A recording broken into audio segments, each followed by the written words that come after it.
Hello and welcome back, ladies and gentlemen. Whew. I'm here. I'm talking. It's the casting time for me.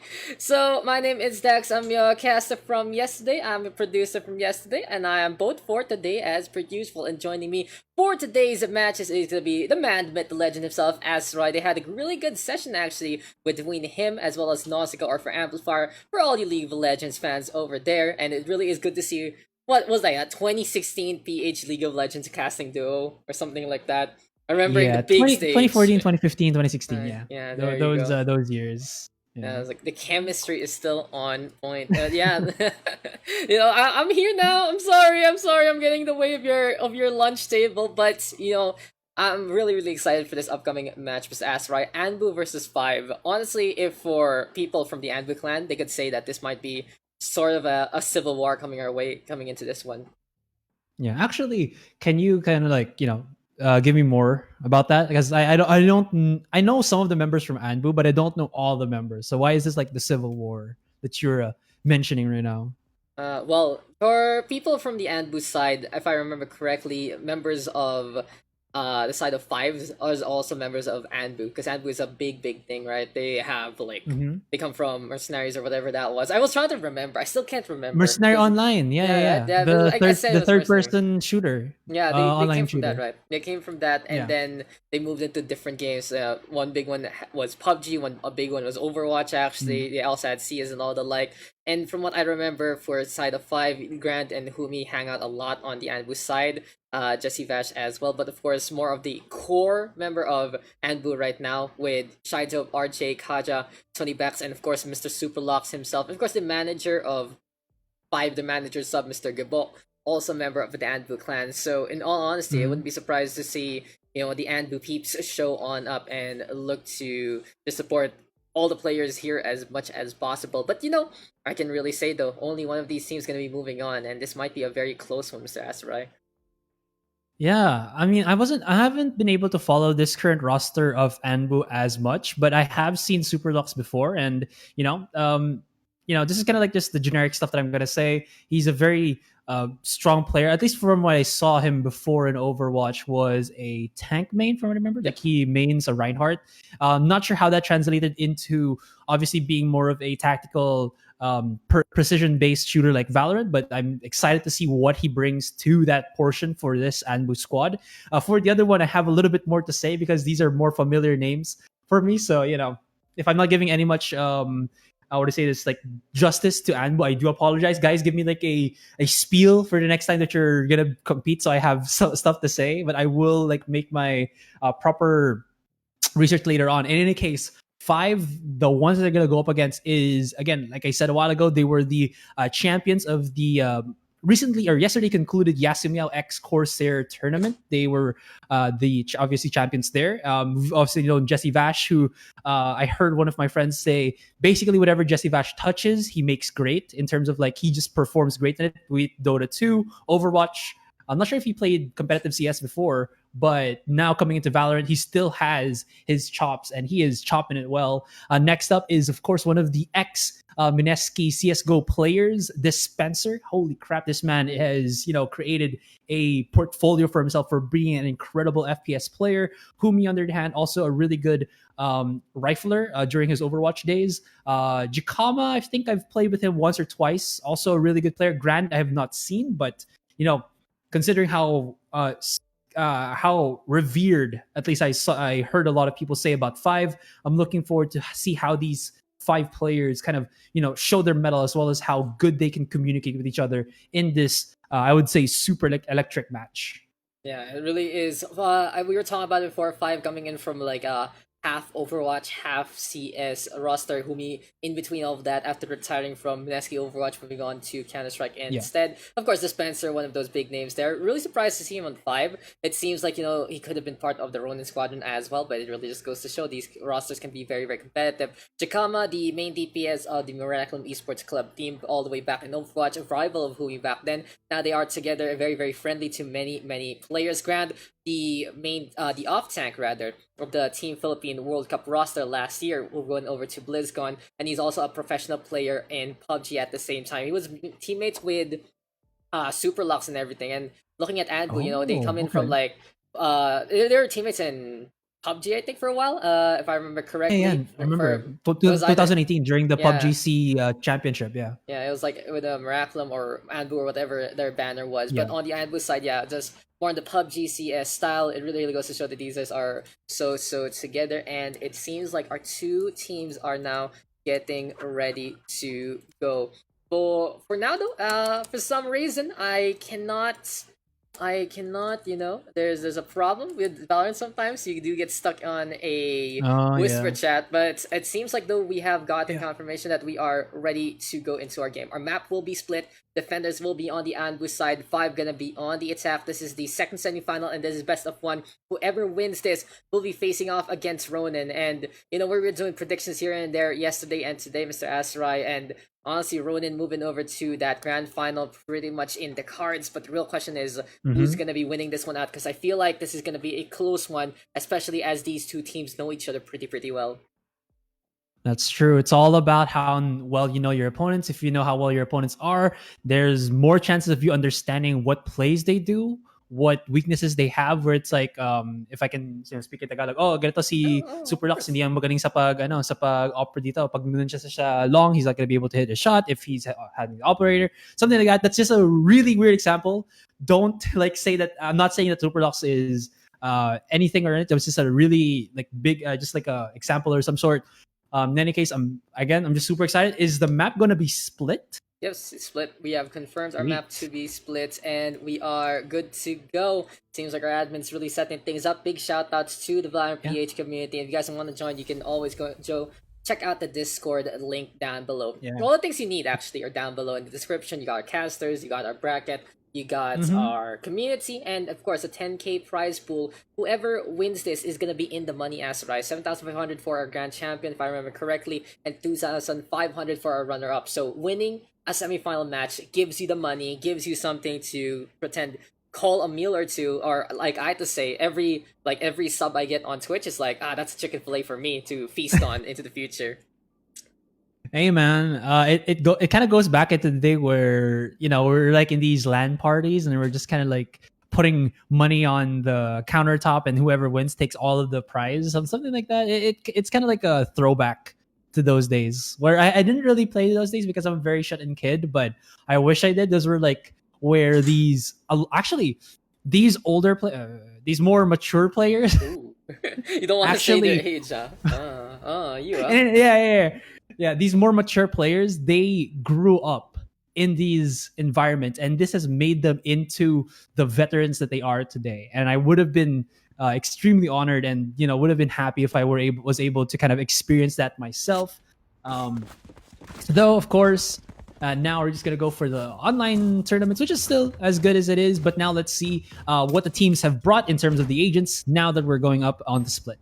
Yep, and here we go, moving into the map, and we are gonna be on to split. So if you guys have noticed, we have a lot of new additions coming to the stream. Big shout outs again to our Valorant PH community for setting that one up for us, especially our, big boss Saint right there, giving us these snazzy transitions, making my laptop sweat like crazy, that's for sure.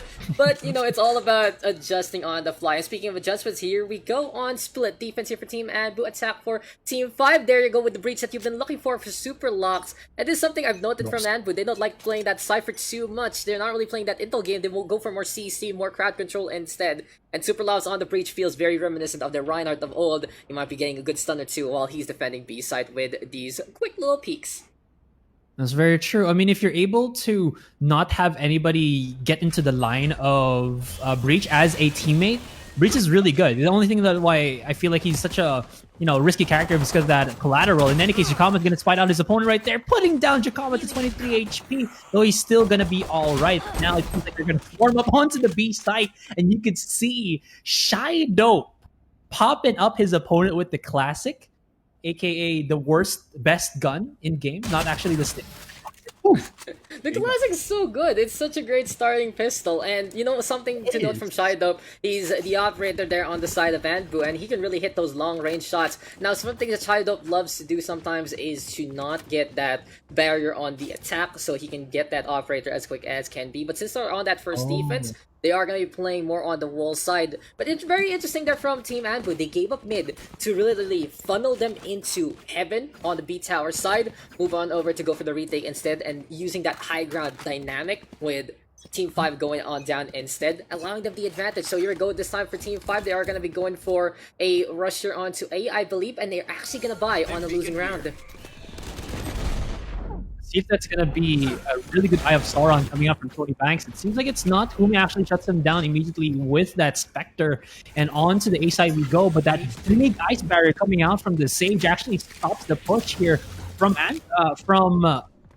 five. Now we'll see how this pans out. Jakama has a really nice angle onto Heaven with his Sheriff, but is he going to be able to deal the damage? Superloss is here up onto Heaven using the Spectre, spots out somebody, popping shots onto the back of Billboard, but the site has been contained by five.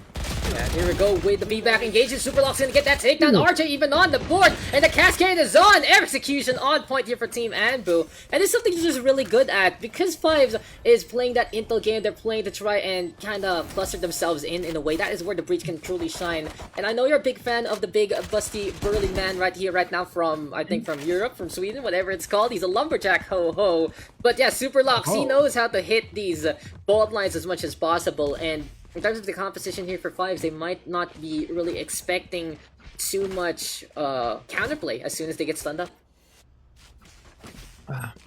Not sure how that kind of works out, but I'm just curious to see what happens now. Is this going to be the buy round for five? I'm not sure if they force bought. I did see Jakama kind of have a Spectre. Oh no, they're just going to save this round one up some more. Yeah, they were unable to take it. 2 rounds in a row lost, and this basically says to Team ANBU that they can kind of save in a way that they are going to be pretty okay coming in with Spectres, because they will have a tactical advantage. And that was very risky from Team 5. They didn't want to go for the quick decider, but Jakama catching out Kaja, able to get the peek on at the last moment. Headshot will connect, beautifully done with the hand cannon, and mid control again in favor of Team 5. But as we saw before, you know, this might be a trap coming our way. Able to pick up a Spectre. Now this is going to be a 4 versus 5. Positioning wise for 5, they're actually right outside of B, but there's 3 members right here. Beautiful flash coming out from Superlocks. Not sure if that actually hit up, but here comes the push right now. Superlocks is going to be onto the side. Let's see if he peeks out and spots out one, but there's a showstopper. Umi? For a target. He finds one, and he doesn't actually get the kill off the box. Jakama able to get 2 instead. Arbal Strike though cooking up the Cypher, and it seems like they're on to Grand side. He misses the Sage. How did that even happen? Neither side seeing each other, but eventually Shied Up will get caught by the Frenzy there, and RJ all alone in the B-back corner. Overall though, ANBU falling apart here, even though they had the gun advantage. You know, losing mid once might have been okay if you were gonna go for a retake play. Losing it twice in 3 rounds, kind of really risky to play it on a map like Split. Yeah. I mean, there's like, if you lose mid, your ability to rotate from A to B in terms of time gets doubled, maybe even tripled in terms of how long you have to go from site to site. And obviously, you separate the defenders easily enough. And if somebody's like guarding the defenders rotating onto the site that you took, well, it's going to be just even harder for them. In any case, RJ is going to try to save this Vandal rather than try to retake the site. Smart decision, because Vandal is a prime grade weapon. You don't want to be able to lose that. You might as well just save it if you're not sure that you're going to be able to get that clutch in and use it for that following round, because at least if you die, you save your abilities, but you don't save your weapons. Yeah, pretty much. And, you know, prime cut, choice beef right there, perhaps, on that Vandals. So what they call the operator, is that the Wagyu of Valorant by that point?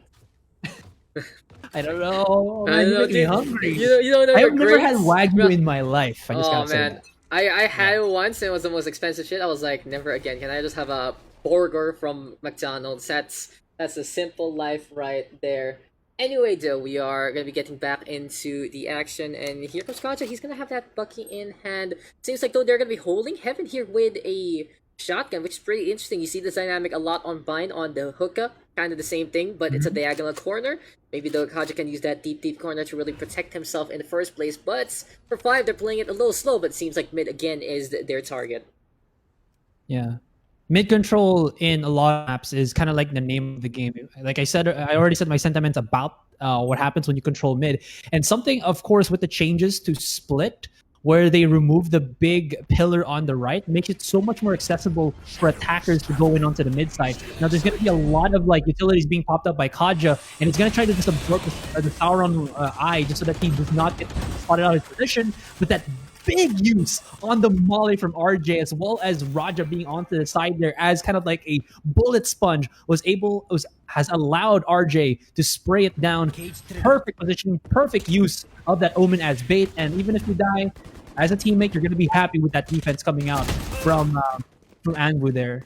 Yeah, it was a good try, especially since he only had that Bucky sacrifice left to get to, and now Shido gonna be onto the high ground as he likes. For the time being, though, we had Tony Daks looking to get in position 2 versus 2 right now, as fiVe did go for a good take. They pushed really great onto the side, but it did lose members there, and Hubi right now on the board. This guy is a frag machine. Coming in from the closeout, he was one of my MVPs there for Team Memes or Team 5s right now, and Hubi does get 4 overall. He's such a strong player coming in from Mineski Overwatch, moving into CSGO for quite a long time. And right now he's here on Valorant. The mix of having abilities to use as well as the gunplay from Counter-Strike, really just the perfect blend for Humi to do as well as he can. And we were talking about this before between me and Mr. Nausicaa. It really was just, it's Humi and Dispenser you'd expect to get on the board, and this time it's Humi who's all the way up with 7 kills, RJ in the meantime with 8 in response. Yeah, I mean, if it's not Humi, if it's not Dispenser, like it's kind of like a battle of teammates here, where they're just trying to get playing that mini game. Who's the better fragger, so to speak? Yeah, it's just something unsung heroes. Oh, yeah. Chikama actually getting to. Sorry about that. Maybe because it seems like Chikama wants to interrupt us. No, he's like, no, you guys aren't talking. You talk about me. I am taking command of this fight. And as you were saying, as A-side is being taken here by fiVe very quickly, and Spencer even getting 1. So back to your point. I want to hear what you have to say after we were rudely interrupted. I actually lost my train of thought, but the one thing I kind of noticed with some of these teams is one of the most, I would say, balanced maps in terms of trying to get the orb is, I would say, Split. Mm-hmm. And we haven't really seen any of them try to go for the slow pushes here and try to get those orbs as much, and they just get it to plant down. That might be just because they just want to secure sites faster rather than going slow at it, and they're not really looking at the ultimates as way to turn tides. That could be something. But, you know, just something I wanted to point out. In any case, Kaja's the last man standing with the Frenzy in his hand. But so far, it's been just a very, what's the word I'm looking for? Pretty evened out game, 2 for 2. And even though it's going to be a win for 5 people saving that weapon, it's fine.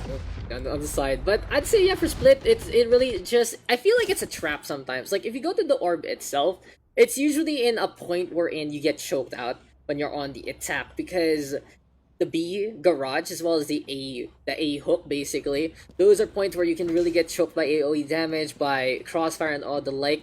And usually on Split, if you're executing on a straight site, you have to go quickly. You gotta go fast, basically, as fast as possible. Move over to the site, and usually if it's only you secured a lot of the site, that's when one hangs on back. But at the same time, someone's already planting that spike to begin with. So it really is just a quick dynamic. And sometimes other teams are just wanting to play it as secure as possible, having all those members. And speaking of members, right now for Team 5, 3 all the way on to mid. High ground now taken by Humi. Paranoid tossed by the Omen, and we'll see if the ANBU squad can get a pick off with that CC.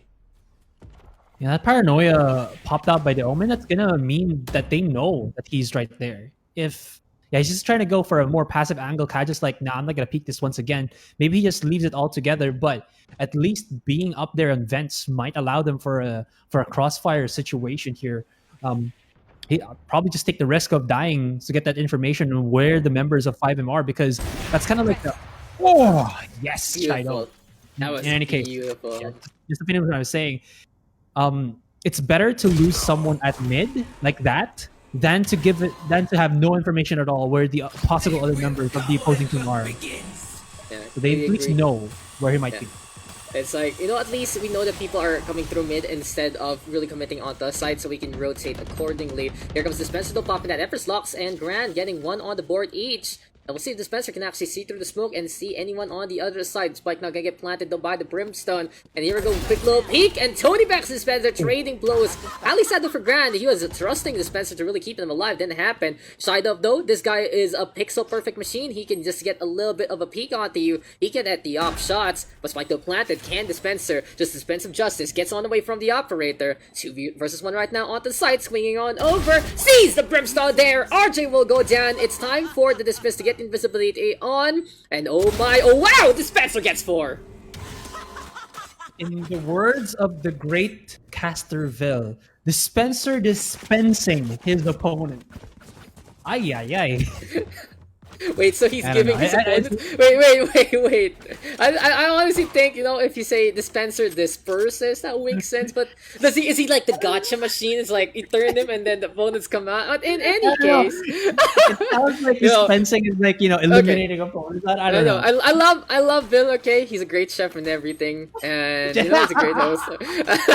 you guys have ever ordered from Bill, you know what I'm talking about, Pasta Man, right there. I personally haven't. It was Mika who does that, but yeah, Chikama gets on the board. Back to the game, Team 5. Enough about casters and all the things we do in our lives. Let's focus on this match, and Team 5 again execute on point, very very strong. And with this first pick up onto B side, this might be an easy time for them to really find our targets. Jesse Bash though has to retreat because that's a Sage all the way on their spawn. They even actually use the map hack of Cypher there, so they get that information and they're able to just put onto B pretty damn easily. So good use of information here from fiVe. Now another good use of information right there, using the Roomba, the child of the Rays, to be able to to know if somebody's there with the sounds and whatnot. In any case, I think this is just gonna be a save of your sheriffs rather than just try to peek it. It might be better. Wow, Umi's actually gonna go for the showstopper, and I think for Team ANBU, they'll be happy about that. They got an ultimate out, even though at the cost of their lives. Dispenser gonna be, as Mr. Villa dispensing some justice there. I think that's the term for it, Mr. Asurai. You gotta dispense some justice, you dispense those blows. Tony Banks, though, gonna be in the back right there, will survive, and he might be able to yoink that gun as soon as the spike explodes. Right there, right then. So yeah, Team 5 with the advantage. Here comes Tony Banks getting the gun back, but it's, in terms of just how ANBU plays it in a way when they're on an econ round, they do try to scare their opponent into committing a little more. And it really just goes to show that both of these teams have understanding on ability usage and economy. So coming from both Overwatch, maybe R6 as well, they understand that it's not just all about grenades and all the not all about these abilities being used. If you get an ultimate out, that's still a win on your book. But of course, you only have so many rounds to give, and right now fiVe's is on their marker. They have 5 points right now compared to the 2. Round number 8 coming our way, 2/3 half points to that half points. Might look better in the side for ANBU to get more control on mid, because we've kind of seen them more on the retake perspective, and every time, like, if we put it into percentage, the amount of spikes that fiVe has dropped down, I think it's 100%. They never got countered themselves, and it's always been the retake for ANBU here. So maybe that's one of the things in their formula that they have to change. We have to get more control in mid. We can't really just allow them to keep getting the sites here, because in terms of retake, it's actually pretty difficult to retake back onto B, because there's so many angles to check. And if there's more utility still in the arsenal of the attackers, they can use that to slow you down even more and buy more time in letting that spike pop. So we'll see how this happens. But now B is basically just a freebie for fiVe. Yeah, this is really smart there from Dispenser. Actually baits out the barrier orb right there from the stage. In the meantime, of course, we do have, when we use that boombot already, paint shells coming on in through the middle. Orbital strike actually being tossed out to allow them to get that spike plant there. And Kaja into the shadows, goes for the TP play. Rolling Thunder coming on in, gets the stun, I believe, out the garage side. Oh no, Kaja gonna get stunned up by his own teammate. He's gonna go try as much as possible. 2-for-1 trade so far. There we go, Chikama taking advantage. And shard up onto the high ground though. Might be able to get the resurrection. It's a battle of the operators, and Jesse Bash, this guy is just so on point with the sniper rifle right there. He has so many antics, Asurai. He loves playing with the barrier, he loves going for those amazing slows, but when you give him the operator, he can go for a Zol alert, 1v2, sometimes his own playstyle there, allowing the rest of the team to just say, okay, I'm not gonna heal you guys, but you have the man advantage, so go ham with that. And Jesse Bash clutching it out with a beautiful shot there on the hop and the skip and the dying Shido. Man, I mean, I feel like Jesse Bash doesn't take the spotlight, but like, he doesn't like to hog the spotlight, but he seems like he has so much highlights that he just keeps popping up in front of our faces. It's like, don't forget me guys, I'm right here. And yeah, you're right. Like, he just kind of supports his teammates everywhere, but if he has the chance, he will still pop off. And he's just doing so well. Though Shide up there did have his like ultimate hand waving something, with his resurrection, maybe trying to find somebody on heaven to make that situation into a 2v1, but the jump, man, Jesse Bash's reaction time, Yeah, not gonna happen. It's ridiculous. The McCree God coming on in, which is good with those one taps. Now, something to note though that we have Kaja in a really bad spot. He's on light armor only, and he actually falls down. Sometimes you make that mistake. Oh, Dispenser actually catching out one all the way onto the A side. But as I was saying, this Omen might have a tough time, and Dispenser just killing everyone immediately. It's just so hard to hop onto him because he is just going ham as quick as can be. 2 frags on the board. Dispenser again showing why he is one of those CS veterans, why those CS gods in the local scene, and in all honesty, just a great addition to the FIVE roster. Yeah, man. If you've seen this guy like stream, when he tries to practice, it's there. Good stun. If he gets rushed in right now, it might be a sure kill. But still, a stun with the breach doesn't mean that you're dead yet. You still have that one shot to be able to get a headshot if you can. That's still yours to take. In any case, five have taken onto the A side, and I don't think it's going to be any retake whatsoever for ANBU here. There's going to be Eye of Sauron, and Dispenser, he just uses it to his advantage. You can't even fight against this Reyna when he's that good. Yeah, and just using that Leer right there, Asurai, it really just goes to show it's a strong ability. You blind someone, force them to shoot that one. It basically gives out the position, and using that shoulder peek as well to get that information. In all honesty, I don't come from a CS background, so I had to read up on all the different peaks and everything. And just seeing some of our CS veterans do it in action, I'm just like, that's really interesting, because I don't personally appreciate CS. I understand as it's one of those granddaddy games for me. My granddaddy game is StarCraft, and seeing it in action on a game that I really prefer on Valorant, and it's just like that's such an amazing dynamic that some players can really bring on over to this new game. Yeah, I 100% agree. I mean, there are some things that just kind of translate really well, into Valorant. Yeah, it's just information right there. Tony Banks is trying to line up something. Superlux now has transitioned up onto B Heaven. So this means that they're going to try to contest mid more. Maybe taking, kind of words out of our mouths, and going to use their 3-man to actually take up onto mid there, stopping FIVE from getting that control, which is something they should have been doing a couple of rounds ago. Emperor, so Tony Banks, he comes on not just to die, Grand with a firing range, and look at that, even though with the advantage there, with that stim draw, it doesn't matter, because FIVE is ready to go with 4 right there. Jesse Bash, again with the lurk, able to take down Kaja, and that is exactly the FIVE playstyle we see one. Their name is just a misnomer. You call them FIVE, but they play 4-1 usually, and Jesse Bash is the one who takes advantage, and is just able to play that solo as much as possible. Dispenser and Humi is so strong on the carry, but Jakama and Grand, these guys absolute veterans from esports in general. They have so much pop-up potential as well, and unsung heroes sometimes that really bring it out when the 2 main fraggers kind of have a bad game. Aside from that, their ability to use the utilities pretty great. Oh no. A knife. We've seen this a lot. Bringing out a knife in a gunfight, and Team 5 just executing so well here on split, rotating all around. These guys have been taking this as seriously as possible since close beta. I've seen them before. I play with them a lot. They're pretty good friends of mine coming in from the Overwatch scene overall.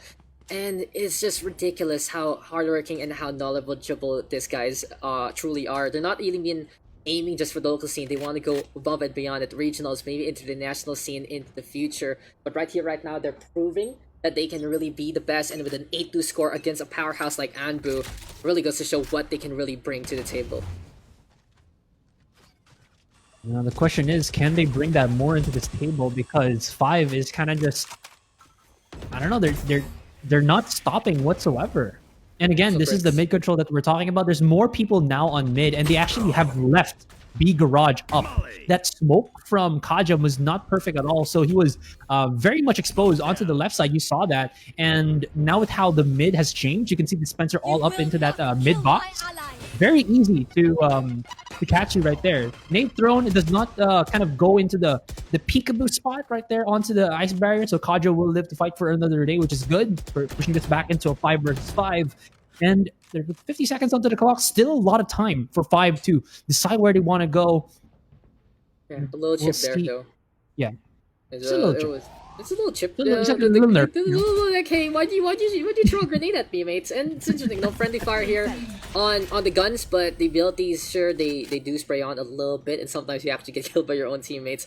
But I like how ANBU has adjusted. Now, in terms of tactics, they are going to be faltering in a way, because they don't have anyone holding on to B Garage. But at the very least, they respected what fiVe was up to. Now, Tony Banks going to be popping that Leer, gets rid of Brand there. That's a goodbye to the Brimstone and goodbye to the Spike, actually. Resurrection, though, coming on in. And here we go with frags on the board. Immediately, Team 5 cascading on to literally decimate everyone on that B side. And blink, and you'll miss it, ladies and gentlemen. They just get the execution as quick as can be. Even though they were stopped on mid, they always have these backup plans. And in all honesty, that's what they want. If you force them to play stall on mid, they know that you are exposed on your sides instead. And Team 5 just quickly onto the point, getting 4 kills almost simultaneously. Yeah, very true. And of course, again, we're going back to what we said on the first semifinals match for today, which is, that was Ronin trying to dry up the utilities of Wasp. Just trying to make sure that they have as very little utility as possible so that they have less to defend the site once the attackers decide to push in. Aside from that, something that I didn't think we saw in the match was Tony Banks. When he got that kill into Garage, I forgot who he killed. In any case, Jesse Bash got the revive and used that teammate he revived as bait. Standard strategy for Sages. Tony Banks, of course, didn't want it back up again to be a 5 versus 5, so he tried to get the kill down, and Jesse Bash was like, nope, not gonna happen. Got that bait, get that shot, easy, -1 against ANBU. Completely agree, and there you go. Side's gonna get swapped 9-2 right now in favor of fives, and they are running away with it and more. So it is Brand who died there on Garage. It's something to also note, it was just onto the Heaven contest there from Humi and Jakama, I believe. They were both looking to push that one. They were voting for the fights on, but here we go with the showstopper. Perhaps with Humi dying in the field of battle. Highly unfortunate because he knew he could have gotten the punish there if he survived. And what a push there from ANBU. On this last round in their defense, they're looking to prime themselves to go on the attack, and they get to pick off onto that race to allow them an easier time. Besides, of course, having to deal with those pain cells to begin with. I like a strategy here from ANBU where they're leaving the oh no, he was spotted out right there. There's a little bit of lag on my end, but the Spencer gets that quick peekaboo headshot on Superlux. In any case, just to finish what I was saying, Brimstone left on B because he does have his ultimate, so he can, or rather, no, it's actually on the other side. But in any case, let's see how it goes. They're actually going to be rotating back onto B, and with Superlux dying and now Dispenser onto the mid side, they have, again, control onto the mid, but still no push onto a site. Yeah, they're trying to decide if they are feeling it on A or B. It really is just that feeling of how the rotations are. And this hesitation sometimes works out in your favor because look at this. The Team ANBU is also hesitating, trying to realize where are they even going. This rotate is taking way too long to go on B. They probably are on A instead. But surprise, surprise, time is of the essence here. But in honesty, it's also fives debating themselves with a normal strike when no one is home. So both sides reading each other, not like a fiddle, but apparently a very, very hard to play instrument. I mean, sometimes they're trying to go for those 200 IQ plays, you outplay yourself. Yep, pretty much. So both sides did. Both sides did. It happens. It just means that they're so big brain that it kind of becomes a detriment to them. But you know what? They still get the site. It's fine. We'll see the retake right now. Dropping down onto hell that quickly. And Spencer was like, I'm ready for it. I will take it. And he does. Now RJ comes back down as well, following the footsteps of his teammate.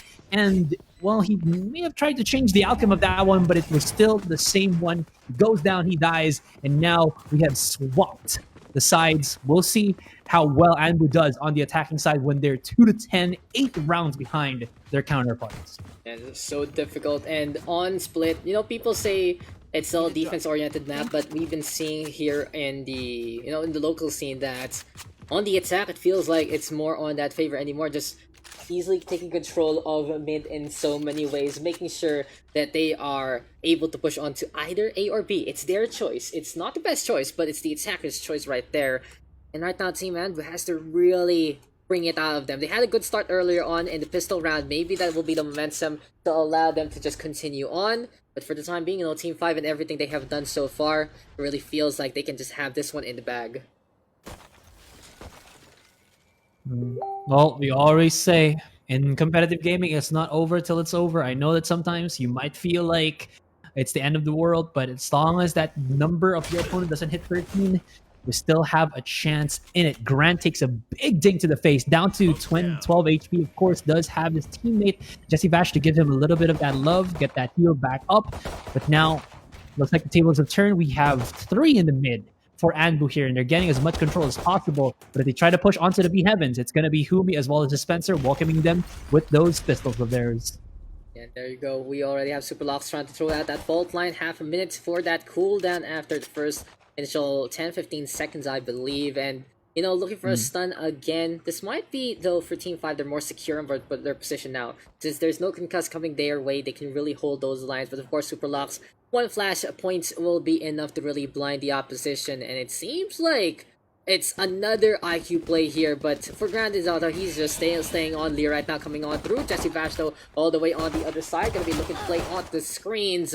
Well, will it be enough? Tony Bax, though, on the board instead. There we go with the barrier orb, and for ANBU, they execute really well. They move on to the site with nary a loss on their hairs. He says enough. You know, Tony Banks was like, I ain't taking any more of your shenanigans, Jesse Vash. You just go down, lie down, and play on the next round. Big stun right there coming up, and Grand takes away at Tony Banks. They're systematically checking these corners left and right. We'll see how well fiVe defends it. It seems like they can't defend it well enough. Superlux is going to go down as well. Oh, it's just going to be it. And, well, the defense has failed, and the retake was successful. They're going to make it to an 11-2 in favor of fiVe. And they can just run away with this by this point in time. If they want to secure that match point, they have to buy onto this round. And in all honesty, I wouldn't be surprised if ANBU buys as well, because they cannot be on a scenario like that. They cannot afford to be on match point. And there you go already. Spectre's coming online for the losing side. A while ago, fiVe was playing a very risky strategy that blew up in their face. This is basically despair and distress here for Team ANBU. And in all honesty, you know, it was a good start, especially for like RJ. But apparently, when fiVe was just on the board, it was a steamroll. It was like one of those pressing construction vehicles, whatever they call the one with the big cylinder in front. Bulldozer? Yeah, the bulldozer, right? No, was it bulldozer? Isn't that the one with the shovel? But whatever the case is, they got flattened so far, because RJ has basically not really had too much. Yeah, I don't know. I'm not a construction worker. A man has fallen into the river Lego City, but I don't even know. Okay, got Humi though in the middle, and in all honesty, yeah, it really feels like fiVe is just completely on point. But if this is going to be a comeback right now for ANBU, they have to start this now. And it will start with their top fragger. We'll see if RJ can get any value here and now, or can anyone else, especially like Superlocks with a proper stun or a flashpoint, might make a difference here on mid sides.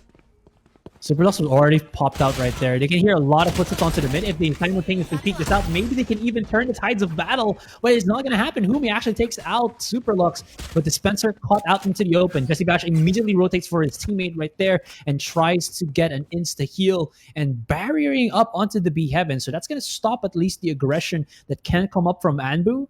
But that's only onto the mid side. They can still rotate outside of B, which is what's happening right now. But because there's a Cypher right there, they still have to be wary about those trip wires. And Jakama should be, of course, notified once they pop out. I'm not sure if he still has a camera, but no.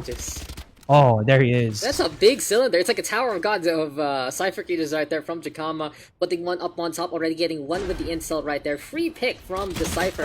And that is really the strength of fiVe's defense. They have that Cypher to make a difference on those positions. We do have Jesse Bash looking for a quick low slow orb to toss into the air. Shide up though on the board, but Grant can be able to get that trade on back. And Shide up now surviving, wanting to face off against Jesse Bash. This time, the sniper shot doesn't connect. And Shide up with the clutch. We've said it before that he is the operator of this team, and he is pixel perfect in those instances. There you go, clutching it out. And Team ANBU survives a round without being on match point. This might be the beginning of the start of the something new.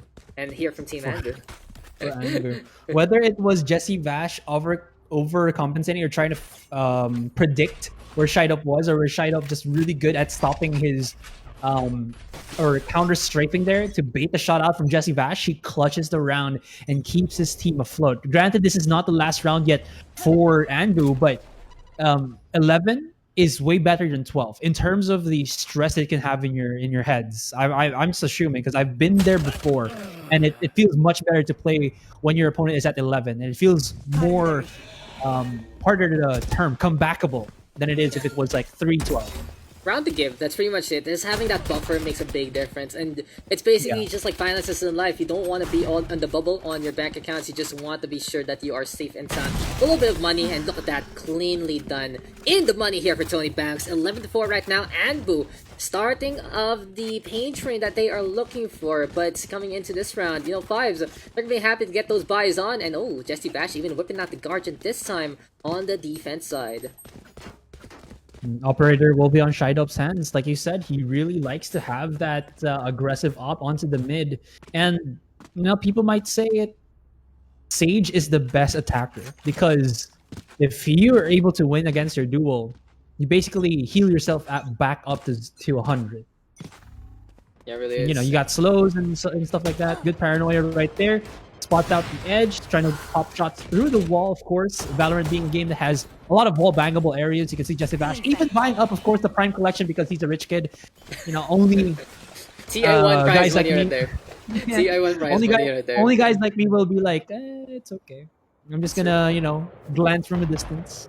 I'm like, yoink skin. I'm not a skinner, my friend. And $50 bundle's a little too much for me. But in all honesty, they really make it worth your money if you are that kind of guy. Fernando Grand looking for the bunny value. And he misses onto side up. Almost got the kill on the operator. That would have been huge there for control onto the tower side. But right now, ANBU just taking advantage of that one. Never mind though, they lose one immediately. Super Locks goes down to his former teammate Humi. RJ in the meantime holding on to the corner. We got Taja going for the brawl against Shikama. And that is Dispenser getting the trade on back. 3 versus 3 right now. Dismissed to get into the action. Dispenser playing with fire right now onto the rafters. And Tony Banks getting one back with the kill onto Jesse Bass with Empress mode enabled.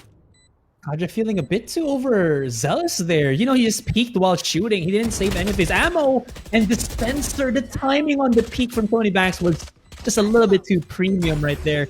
Humi gonna use the blast packs here to get a little bit more advantage on that one. So it seems like he's gonna run away. All right. And there can't do nothing about it. And another one bites the dust, and in the meantime got RJ and Shides up now. The survivors, that operator staying alive here for Team ANBU. Again, really, really good for them. They are basically holding on to investment, and at the very least, this investment tree is growing really well. With Shide up, anything is possible. Heads can just roll on over. They can get destroyed, honestly, from the AMR right here, right now, from the operator. And overall, for Team Fives, it really just is a little bit of a struggle right now in terms of their economy. They're putting up a good fight, sure, but in all honesty, they're always on a weird econ state. And again, they have one gun because Humi got to get the save on, but overall, it's another econ round right now for the defense.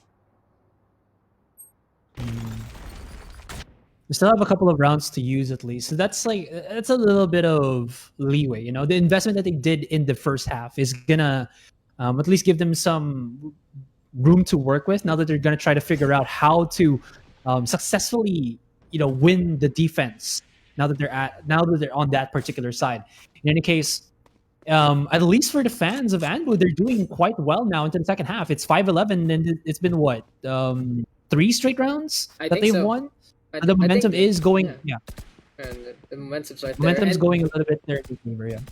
Completely. So that's right. The only problem sometimes is you can't see the streaks because of the scoreboard. The I was counting in my head. The thing about Valorant is funny. Everything they fix in game, they mess up on the spectator side. There are a bunch of things, okay? I have a list, honestly. And in Valorant, they mess up the score swapping, they mess up the team swapping, and now they mess up the scoreboard. So there's always one thing that isn't working. But in terms of the gameplay, it's still pretty on point. Jakamato gonna get leered on over here. We do see the Sage trying to get on the way. And Jakama gets 2 with the Frenzy. Value on point here for Team 5 as they have got 3 kills on the board. That angle is it's a standard angle that doesn't get peaked as often as I think even regular players do.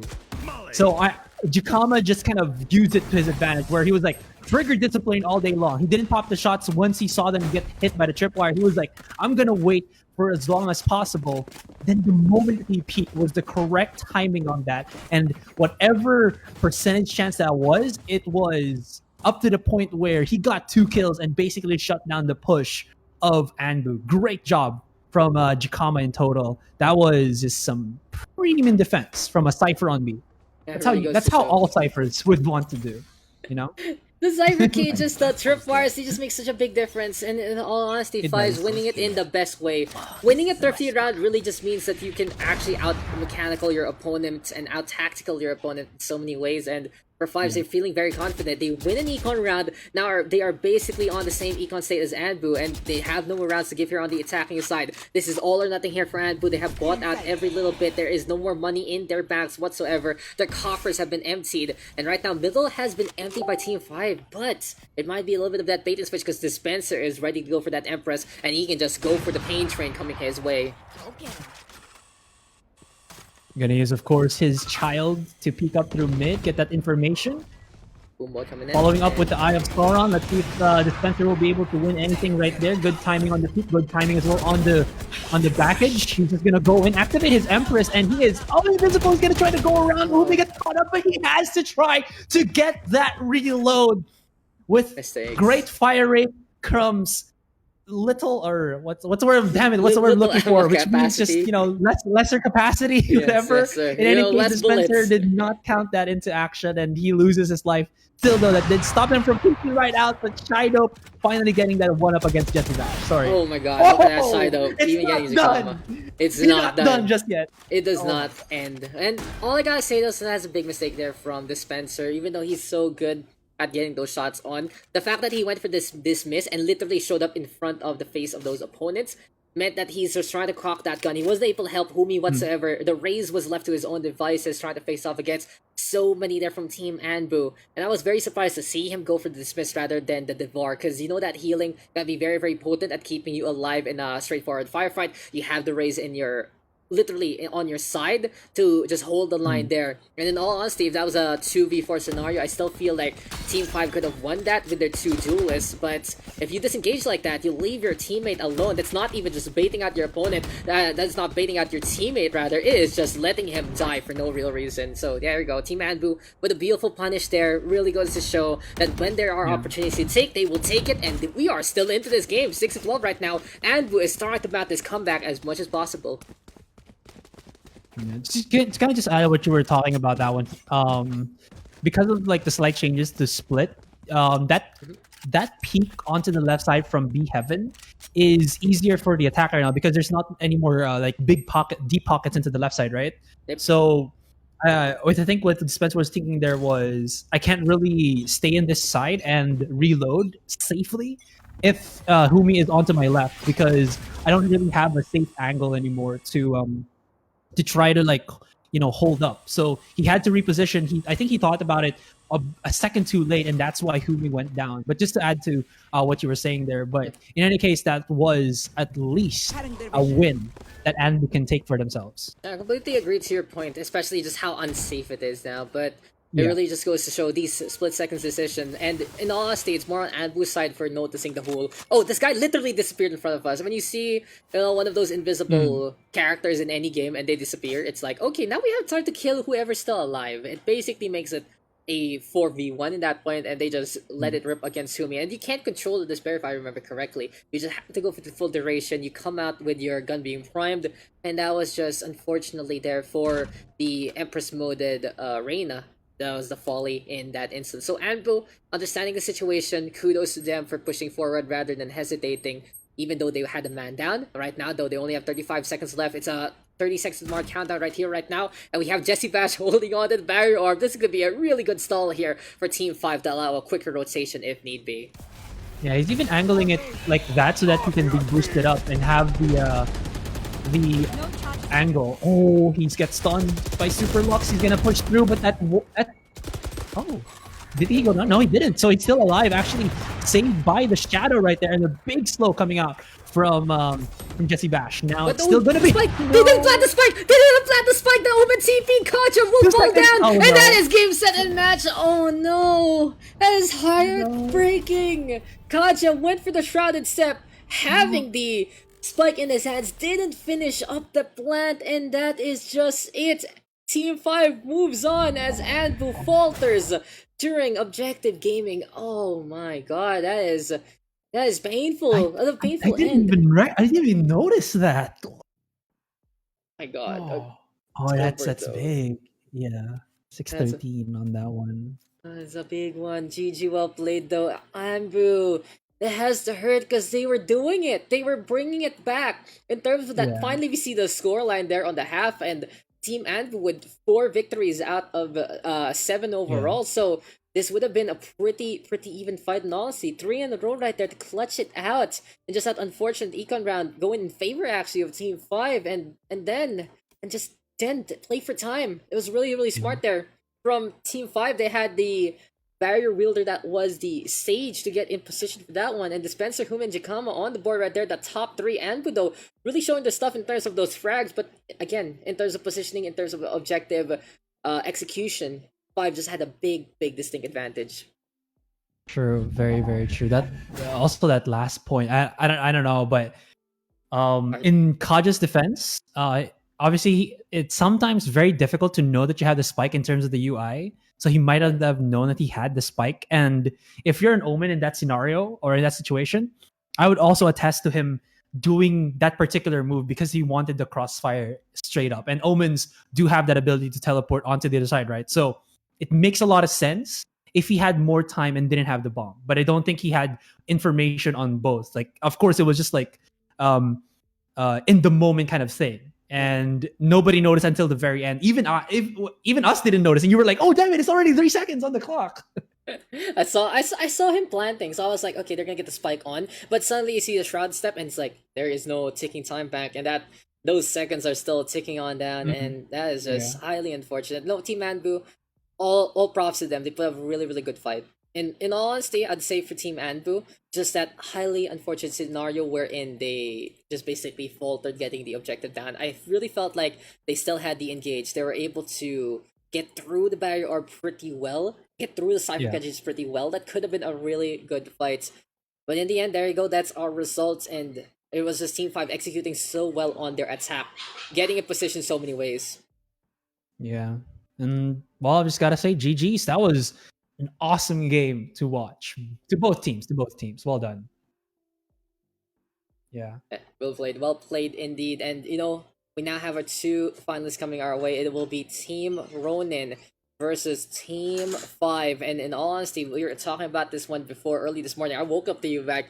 Are you excited for today? Are you good to go? And I'm like, Yeah, yeah, man. sure, I totally. chatted you. I was said like, what are we gonna do? What are we gonna do today? And I'm like, oh my god, it's the World Cup. But we were talking about like predictions, and this was the matchup we were looking for. This was the matchup that we were thinking about, and it's gonna be a big one. Let's look at those results real quick. Semifinals are finished as Ronin took down Gloucester 13-4, Fives winning out against Anbu 13-6, and our grand finals will be Ronin versus Five. Gonna be really interesting. It's like PUBG and CS versus Overwatch and CS, a little bit of PUBG there as well. I believe these two teams are very familiar with one another, big names all throughout in their scenes.